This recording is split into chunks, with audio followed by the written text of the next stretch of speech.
There is a quiet moment that almost every language learner knows, not in a classroom, not during a lesson, but somewhere ordinary, on a bus, in a cafe, at work.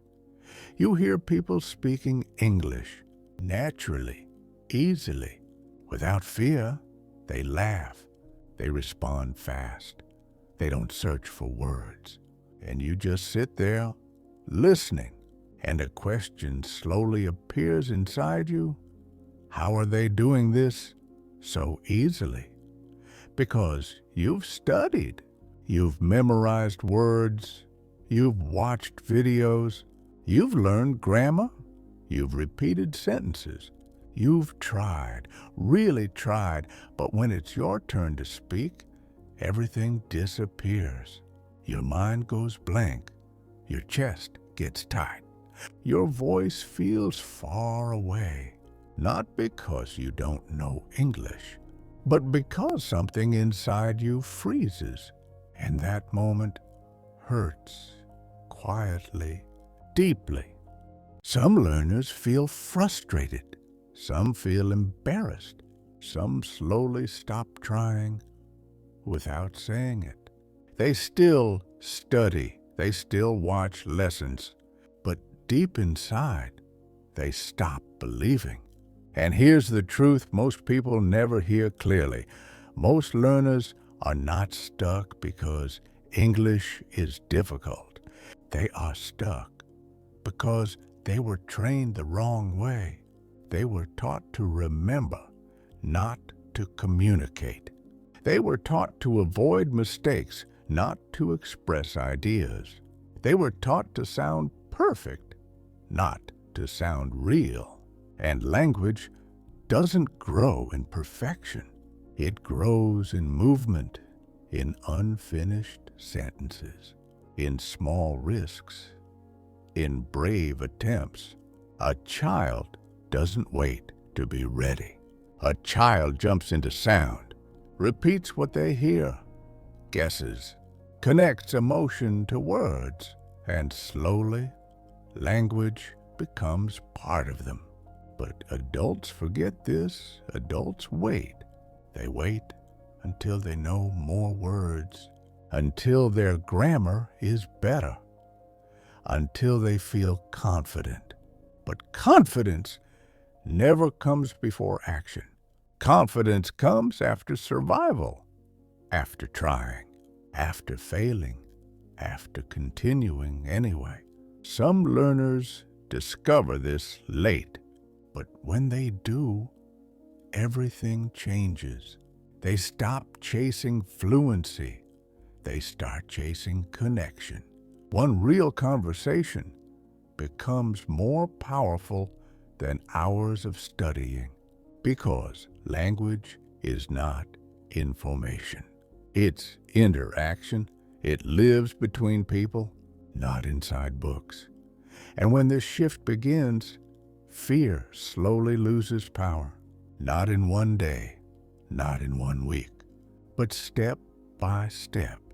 The pauses become shorter. The voice shakes less. The mind becomes calmer, because the brain finally understands, this is safe. I can do this.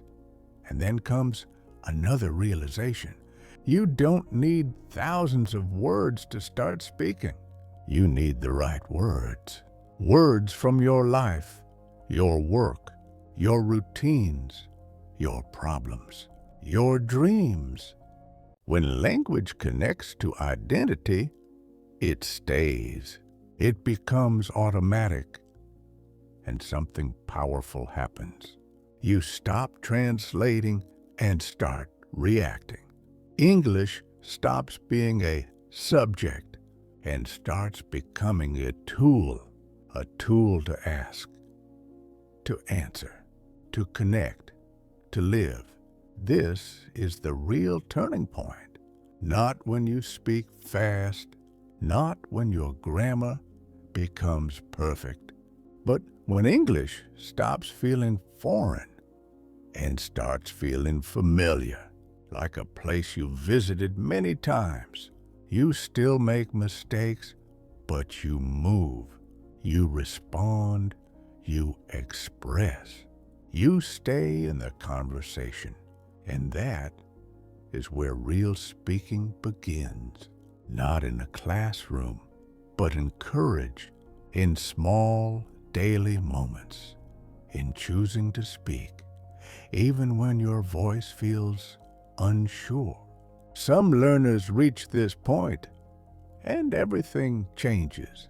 Others stay stuck, not because they are less intelligent, not because they are older, not because they lack talent, but because they are still waiting, waiting to be ready, waiting to be perfect, waiting to feel confident, and that waiting becomes a silent trap. Because fluency is not built in waiting. It's built in motion, in showing up, in using what you already know, in speaking before you feel ready. And here's the moment that changes everything. The moment a learner realizes, I don't need more time. I need a different way. Not more grammar, not more vocabulary lists, but a different relationship with language. A relationship based on use, not memorization, connection, not perfection.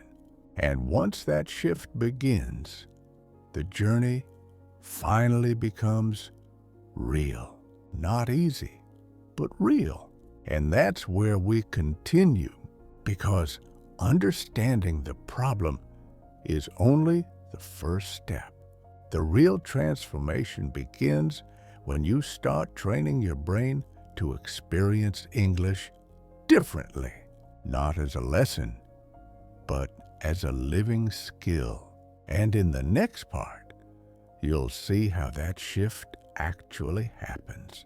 How learners rebuild the way they listen, the way they practice, and the way they speak, step by step. Not magically, but naturally, like language was always meant to be learned. So what actually changes a learner? Not motivation, not talent, not even time. What changes everything is training the brain in a different way. Because speaking English is not only knowledge, it's a reaction, and reactions are built through experience, not memorization. Some learners understand this, and they begin again. But this time, differently. They stop asking, how can I learn more? And they start asking, how can I use what I already know? That question alone opens a new path. They begin listening differently, not to understand every word, but to catch the message, the emotion, the intention, the rhythm. They stop pausing videos every second. They let English flow, even when it feels unclear, because the brain learns patterns before it learns details. Then something simple happens. They start repeating, not perfectly, but naturally. Short sentences, useful phrases, real reactions. I see. That makes sense. Wait, what? Really? Give me a second. Small pieces, but powerful ones. Because this is how real conversation works. Not long speeches, but fast human responses. And slowly, confidence begins to grow, not loudly, quietly. From repetition, from familiarity, from the feeling of, I've said this before. And then comes the next step, shadowing, listening and repeating at the same time, matching the rhythm, the pauses, the emotion, not just the words. At first, it feels strange, uncomfortable, even exhausting. But this is where speaking is born, because the mouth starts learning movement, the ears start recognizing patterns, and the brain starts building speed. This is not studying. This is training, like muscles, like reflex. And then something even more important begins. Learners start summarizing, not translating, not memorizing. Summarizing, they hear something and try to say it in their own words in 3 minutes, then 2, then 1. Not perfectly, just honestly. This changes everything because speaking stops being repetition and becomes creation. And creation builds fluency, not perfection, not accuracy. Fluency. And suddenly, fear has less space to live because the learner is no longer performing. They're communicating, they're participating, they're present. This is the moment English becomes alive, not a subject, not a lesson, but a part of daily thinking. And from here, progress becomes quiet. Invisible sometimes, a sentence comes faster, a word appears sooner, a conversation feels lighter. No big explosion, just growth, real growth. Day by day, until one ordinary day, someone speaks to you in English and you answer naturally, without planning, without translating, without panic. And later, you realize something surprising. You didn't become fluent in that moment. You were becoming fluent. Every day you kept showing up. Every day you listened, repeated, tried, stayed. That's the real journey. And now, here comes the part most learners are waiting for. The method, not a secret, not magic, just a clear path, a practical way to start sounding natural, step by step. The Speak Like a Native training method. Step 1. Listen daily, but actively, not in the background. Choose short, real conversations. Feel the rhythm. Notice how people react, not just what they say. Step 2. Shadow every day. 5 minutes is enough. Repeat with the speaker. Copy emotion, copy speed. Copy pauses. This builds natural speaking patterns. Step 3. Use micro phrases. Native speakers don't speak in perfect sentences all the time. They use reactions. You know? Exactly. I mean, let me think. Here's the thing. These create flow. Step 4. Summarize everything. What you watch, what you hear, what you read.